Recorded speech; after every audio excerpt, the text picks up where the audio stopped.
কৃপানের মা অভিজিৎকে ফোন করে কমপ্লেন করতে শুরু করেছে মেহেক বাড়ির সবার উপর অর্ডার চালাচ্ছে। কৃপানকে চা বানাতে বলেছে, আবার বলছে কিনা আমার বরকে দিয়ে অমলেট বানাবে। আপনার মেয়ে বাড়ির সবাইকে নাকের দড়ি দিয়ে নাচাচ্ছে, ও নিজেকে কি ভেবেছে। তখনই মেহেক এসে বলে, আমার নামে কমপ্লেন করা হচ্ছে বুঝি, দাঁড়ান আপনি। তারপর মেহেক কৃপু বলে ডাকতে শুরু করলে মেহেকের নাটক শুরু হয়ে গেছে দেখে অভিজিৎ আর গীতা ওদিকে হাসতে থাকে। মেহেক কৃপানকে বলতে শুরু করেছে, আমি তোমার বাবা মায়ের সঙ্গে এই বাড়িতে থাকবো না, তুমি এখনই বাড়ি পাল্টাও। সেখান থেকেই তুমি আমি হানিমুনে যাবো, আমরা রোমান্টিক সময় কাটাবো। আর মেহেকের ফাটাফাটি নাটক দেখে অগ্নিজিৎ, গীতা, প্রলয়, ইলিন নিজেদের হাসি যেন আটকাতেই পারে না। মেহেকের নাটক দেখার পর অগ্নিজিৎ ও কৃপানের সাথে তার নাটক শুরু করে দেয় আর একটা ভালো শ্বশুর সাজার চেষ্টা করে। কৃপানের অবস্থা দেখে তারা কেউ নিজের হাসি আটকাতে পারে না। একটু পর পদ্মের উপর কৃপানের তার মায়ের সন্দেহ জাগলে তারা যখন পদ্মকে জিজ্ঞেস করে কার সাথে তার বিয়ে হয়েছে, তার বর কোথায়, পদ্ম বলে অনেকদিন ধরে মেহেক দিদির বাড়িতে কাজ করতাম, তাই মেহেক দিদির সঙ্গে এসেছি। পদ্ম মনে মনে বলতে থাকে, আমি বরের সামনেই দাঁড়িয়ে আছি,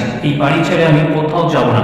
ওদিকে মেহেক যেখানে একদিকে কৃপানকে তার হাতে করে তাকে অমলেট খাইয়ে দিতে বলে, সাথে কৃপানকে বলে যে তুমি আজকে আমার জন্য মটন বিরিয়ানি বানিয়ে আমাকে খাওয়াবে। একটু পর মেহেক বলতে থাকে যে কৃপান ব্যানার্জি আর মাত্র একটা দিন, তারপর তুমি ঘরে বসে একাই মটন চেবাবে। তখনই পদ্ম এসে মেহেককে অনুরোধ করে যে তার বরের যেন জেল না হয়।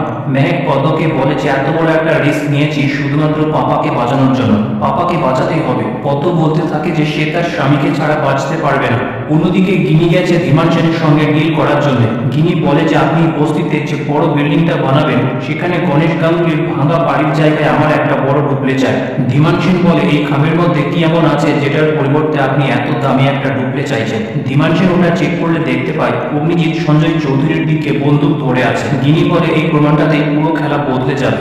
ধীমান সেন ডিল করতে রাজি হয়ে যায় আর গিনিকে জিজ্ঞেস করে গিনি তার পরিবারের সঙ্গে এমনটা করার কারণ কি। গিনি বলে, আমি পুরো মুখার্জি পরিবারের সর্বনাশ চাই, আমি চাই অগ্নিজিৎ মুখার্জি, স্বস্তিক মুখার্জি আর গীতা মুখার্জি ধ্বংস হয়ে যায়। অন্যদিকে কৃপানের মায়ের নাজেহাল, কারণ মেহেক তার আর কিরণকান্তির বেডরুম দখল করে বসে আছে। মেহেক বলে, এত ফরফর করবেন না, নয়তো কৃপুকে বলে দেবো আপনাদেরকে আশ্রমে যেতে হবে। কৃপানের মায়ের যেন মেহেককে আর সহ্য হচ্ছে না, সে কথায় কথায় মেহেকের সঙ্গে তর্ক করছে।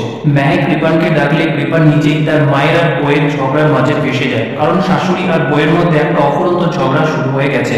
একটু পর অঙ্কিত ব্যানার্জি বাড়ির পাইপ ধরে উঠে পড়ে মেহেকের বেডরুমের মধ্যে, যেটা মেহেককে রোমান্টিক লাগলেও ওই মুহূর্তে কৃপান রুমের মধ্যে আসতে গেলে মেহেক ধরা পড়ে যাওয়ার ভয়ে অঙ্কিতকে বেডরুমের মধ্যে একটা ব্ল্যাঙ্কেট দিয়ে ঢেকে দেয়। কৃপান এসে অঙ্কিতকে মেহেক ভেবে তাকে জড়িয়ে ধরে। মেহেক বলতে থাকে যে সর্বনাশ ব্যাপার, ধরা পড়ে গেলে সব শেষ।